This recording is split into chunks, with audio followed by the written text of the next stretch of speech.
ನಮಸ್ಕಾರ ವೀಕ್ಷಕರೇ, ನಾನೀಗ ಕೋಡುಬಳೆಯನ್ನು ಮಾಡ್ತಾಯಿದ್ದೀನಿ. ಇಲ್ಲಿ ಬೇಕಾಗುವ ಸಾಮಗ್ರಿ ತೊಗೊಂಡಿದ್ದೀನಿ. ಮೊದಲಿಗೆ 2 ಕಪ್ಪು ಅಕ್ಕಿ ಹಿಟ್ಟು, 1 ಕಪ್ಪು ಮೈದಾ, 1 ಕಪ್ಪು ಚಿರೋಟಿ ರವೆ. ಇಲ್ಲಿ ನಾನು ಬಾಂಬೆ ರವೆ ತೊಗೊಂಡಿದ್ದೀನಿ. 1 ಕಪ್ಪು ಒಣಕೊಬ್ಬರಿ ತುರಿ, 5 ಹಸಿಮೆಣಸಿನ್ಕಾಯಿ, 1 ಕಪ್ಪು ಹುರಿಗಡಲೆ, 1 ಟೇಬಲ್ ಸ್ಪೂನ್ ಓಂಕಾಳು, ಸ್ವಲ್ಪ 1/4 ಟೀ ಸ್ಪೂನು ಇಂಗು. ಮೊದಲಿಗೆ ಮಿಕ್ಸಿ ಜಾರಿಗೆ ಹುರಿಗಡಲೆ ಹಾಕ್ಕೊಳ್ತಿದ್ದೀನಿ, ಒಣಕೊಬ್ಬರಿ, ಮೆಣಸಿನಕಾಯಿ,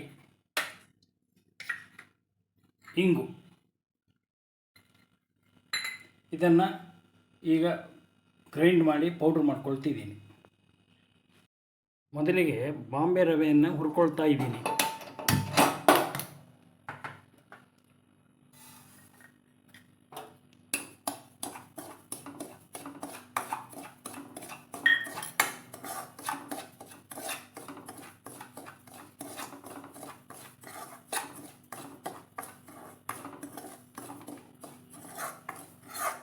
ಇದು ತುಂಬ ಕೆಂಪಗೆ ಆಗುವ ಥರ ಹುರ್ಕೊಳ್ಬೇಕಂತ ಏನಿಲ್ಲ, ಸ್ವಲ್ಪ ಹುರ್ಕೊಂಡ್ರೆ ಸಾಕು.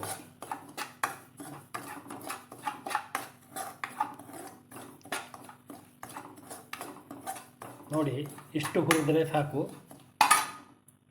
ಈಗ ಮೈದಾವನ್ನು ಹಾಕ್ತಾಯಿದ್ದೀನಿ. ಮೈದಾ ಸ್ವಲ್ಪ ಬಿಸಿ ಆದರೆ ಸಾಕು, ಅಷ್ಟೇ. ತುಂಬ ಹುರಿಯುವುದು ಏನು ಬೇಡ.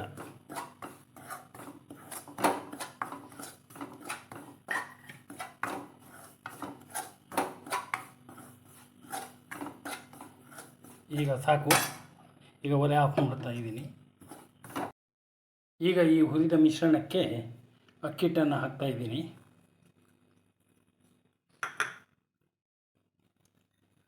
ಓಂಕಾಳು,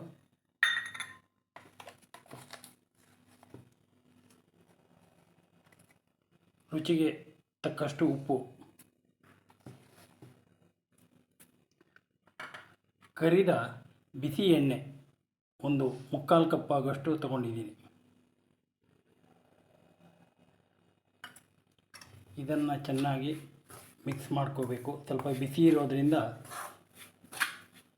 ಇದರಲ್ಲಿ ಮಿಕ್ಸ್ ಮಾಡಿ, ಆಮೇಲೆ ಕೈಯಲ್ಲಿ ಮಿಕ್ಸ್ ಮಾಡಬೇಕು.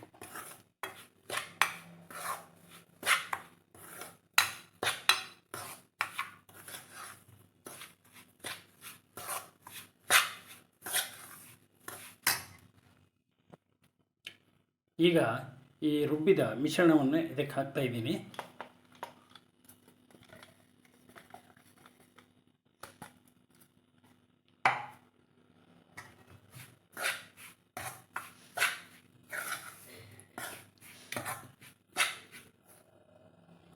ಈಗ ನೀರಿಂದ ಸ್ವಲ್ಪ ಕಲಿಸ್ತಾ ಇದ್ದೀನಿ, ಕೈಯಲ್ಲೇ ಕಲಿಸ್ತಾ ಇದ್ದೀನಿ. ಸ್ವಲ್ಪ ನೀರನ್ನು ಬೆರೆಸಿ ಎಷ್ಟು ಬೇಕು ನೋಡಿಕೊಂಡು ಇದು ಚಪಾತಿ ಹಿಟ್ಟಿನ ಹದಕ್ಕೆ ಬರುವವರೆಗೂ ಕಲಿಸ್ಕೋಬೇಕು.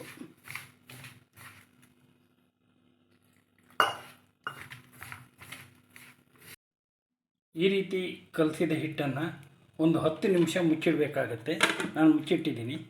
ಇದರ ಉದ್ದೇಶ ಏನಂದರೆ, ಇದರಲ್ಲಿ ಹಾಕಿರುವ ರವೆ ಅರಳಿ ಇದರೊಟ್ಟಿಗೆ ಸೆಟ್ ಆಗಿಬಿಡುತ್ತೆ. ಈಗ 10 ನಿಮಿಷ ಆಗಿದೆ. ಈಗ ತೆಗಿತಾ ಇದ್ದೀನಿ, ಮುಚ್ಚಳ ತೆಗಿತಿದ್ದೀನಿ. ನೋಡಿ, ಈ ಹದಕ್ಕೆ ಬರಬೇಕು. ರವೆ ಚೆನ್ನಾಗಿ ಹೊಂದ್ಕೊಂಡು ಈ ಹದಕ್ಕೆ ಬಂದಿದೆ. ಈಗ ಇದರಿಂದ ನಾನು ಈ ರೀತಿ ಸಣ್ಣ ಸಣ್ಣ ಉಂಡೆಗಳನ್ನು ಮಾಡಿಕೊಂಡು, ನೋಡಿ, ಮಣೆಯೊಳಗೆ ಈ ರೀತಿ ಲಟ್ಟಿಸ್ಕೋಬೇಕು. ಹೀಗೆ ಕೈಯಿಂದ ತಿಕ್ಕೋಬೇಕು. ಈ ರೀತಿ ಬೆರಳನ್ನು ಹಿಡ್ಕೊಂಡು ಈ ರೀತಿ ಮಾಡ್ಕೋಬೇಕು.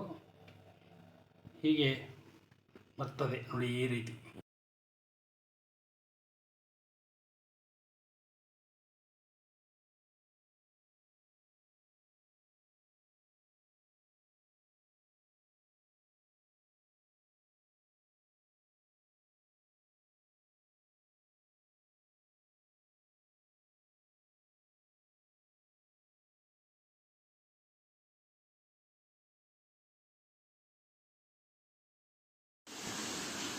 ಹೀಗೆ ಸುತ್ತಿಟ್ಟ ಕೋಡುಬಳೆಯನ್ನು ಒಂದೊಂದಾಗಿ ಎಣ್ಣೆಯಲ್ಲಿ ಬಿಡ್ತಾ ಇದ್ದೀನಿ.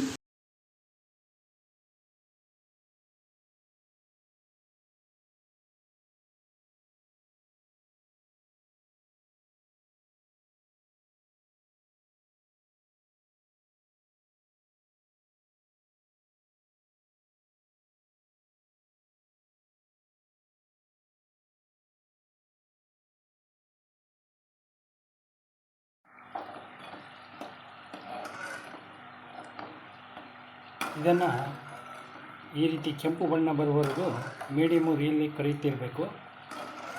ನೋಡಿ, ಈ ರೀತಿ ಬಣ್ಣ ಬಂದಿದೆ. ಈಗ ಸಾಕು, ತೆಗೆದಿಡ್ತಾ ಇದ್ದೀನಿ.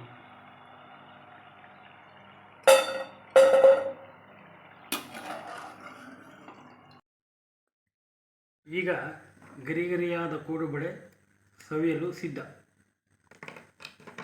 ಇನ್ನೂ ಹೆಚ್ಚಿನ ಫುಡ್ ರಿಲೇಟೆಡ್ ವಿಡಿಯೋಗಳಿಗಾಗಿ ನಮ್ಮ ಚಾನಲನ್ನು ಲೈಕ್ ಮಾಡಿ, ಶೇರ್ ಮಾಡಿ ಹಾಗೂ ಸಬ್ಸ್ಕ್ರೈಬ್ ಮಾಡಿ.